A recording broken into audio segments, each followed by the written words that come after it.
રાવણની લંકા ઉપર ભવ્ય વિજય હાંસલ કરી, રાવણનો સંહાર કરી ભગવાન શ્રીરામ, લક્ષ્મણજી, હનુમાનજી બધા જ અયોધ્યા પાછા ફરે છે. સીતા માતા નું રાવણ અપહરણ કરી જાય છે, પણ સીતા માતાને એ અશોક વાટિકામાં રાક્ષસીઓથી રક્ષાયેલા રાખે છે. સીતા માતાની આમન્ય પૂરેપૂરી રાખે છે. અને એ પછી એ જ્યારે અયોધ્યા પાછા ફરે છે ત્યારે એક નાગરિક ના ભગવાન શ્રી રામચંદ્રની પીઠ પાછળ એની પત્ની સાથે ઝઘડતા ઝઘડતા કહેવાયેલા શબ્દો ભગવાનના ધ્યાને આવે છે. એ સીતા માતાને પવિત્ર ગણીને સ્વીકારવાની જ ના કહે છે. અને રામને લાગે છે કે આદર્શ રાજાનું લક્ષણ એ છે કે એને પ્રજા પર દાખલો બેસાડવો જોઈએ. સાચા ખોટા વિવાદમાં આપણે નથી પડતા. મારા મત પ્રમાણે અગ્નિ પરીક્ષા આપ્યા બાદ સીતા માતા સંપૂર્ણ પવિત્ર હતા અને લોકવાયકામાં આવી જઈને પોતાનું ખોટું અભિમાન પોષવા માટે સીતા માતાનો ત્યાગ કરવાનું પગલું સર્વથા અયોગ્ય હતું. પણ રામ એ ભગવાન છે એટલે એને ગમે તે કરવાની છૂટ છે. આપણે માણસો છીએ એટલે આપણને એને એક ખોટું કરે તો પણ એને આદર્શ વર્તન ગણીને ચલાવી લેવાનું.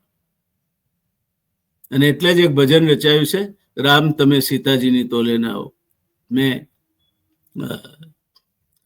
સુપ્રભાતમમાં આ ભજન રજૂ કર્યું છે. આજે સીતાજીને વનવાસ પર મોકલી દે છે અને વનવાસ પર ગયેલા સીતાજી એમના બંને કુંવરો લવ અને કુશ વશિષ્ઠ મુનિના આશ્રમમાં મોટા થઈ રહ્યા છે. અને ત્યારે એક દિવસે આ બંને વનવાસી ભાઈઓ રામના દરબારમાં આવી ચડે છે. કોણ છે આ પ્રતાપી બાળકો? જોતા જ જેનાથી આકર્ષિત થઈ જવાય, જેમના તેજમાં અંજાઈ જવાય, એવા આ બે બાળકો લવ અને કુશ બંને ભાઈઓ રામને પ્રશ્ન પૂછે છે, કહા હૈ વૈદેહી? તમે આ મોટો યજ્ઞ લઈને બેઠા છો, તમારા પત્ની ક્યાં છે? શેના એકલા એકલા યજ્ઞ કરવા બેઠા છો ને એકલા એકલા યજ્ઞ કરશો તો ફળશે તમને? અને એ ભજન એક બહુ જ જૂની ફિલ્મ છે, રામરાજ્ય. એ રામરાજ્ય ચલચિત્રનું આ ગાયન છે, સાંભળવા જેવું છે. એના શબ્દો કંઈક આમ છે, भारत की एक सन्नारी की हम कथा सुनाते हैं, हम कथा सुनाते हैं. मिथिला की राजकुमारी की हम व्यथा सुनाते हैं, हम कथा सुनाते हैं. भारत की एक सन्नारी की हम कथा सुनाते हैं, हम कथा सुनाते हैं. शिव धनुष राम ने तोड़ा, शिव धनुष राम ने तोड़ा, मिला चंद्र चकोर का जोड़ा, मिला चंद्र चकोर का जोड़ा. जनकपुरी से तोड़ा नाता, जनकपुरी से तोड़ा नाता, अवधपुरी से जोड़ा. शिव धनुष राम ने तोड़ा, मिला चंद्र चकोर का जोड़ा. शिव धनुष राम ने तोड़ा. कोमल थी वो कली सुखों में पली, बनों में चली बहुत दुख पाई, सुनकर उसकी व्यथा नैन भर आते हैं, हम कथा सुनाते हैं, हम कथा सुनाते हैं, भारत की एक सन्नारी की हम कथा सुनाते हैं। कोमल थी वो कली सुखों में पली, बनों में चली बहुत दुख पाई, सुनकर उसकी व्यथा नयन भर आते हैं, हम कथा सुनाते हैं, हम कथा सुनाते हैं। रावण ने छल करी सिया को हरी, विधि क्या करी जो था बन गई। रावण ने छल करी सिया को हरी, विधि क्या करी जो था बन पाई।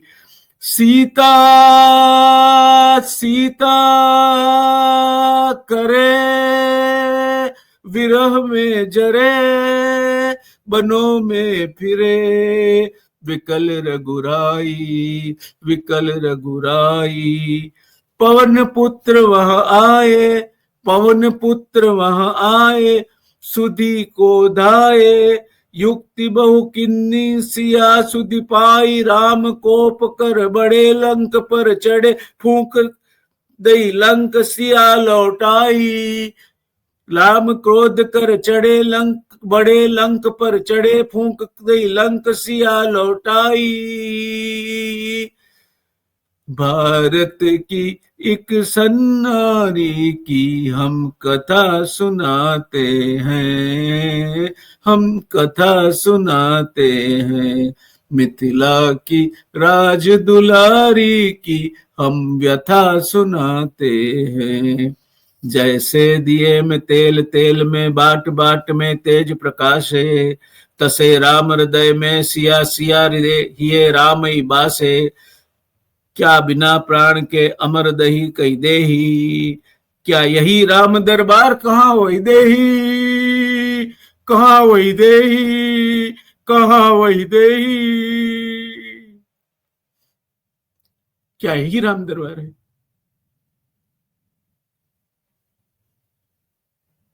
રામના બંને દીકરાઓ એને સીધો આંખોમાં આંખ નાખીને પ્રશ્ન પૂછે છે કે જૈસે દિए में तेल, तेल में बाट, बाट में तेज प्रकाशे, तसे राम हृदय में सिया, सिया हिये राम ही बासे।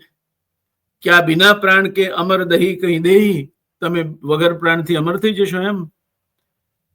क्या यही राम दरबार, कहाँ वैदेही, વૈદેહી ક્યાં છે? કેમ એને છૂટી કરી છે તમે? કેમ એને વનવાસ આપ્યો છે? આનો જવાબ રામ પાસે પણ નથી. દોસ્તો,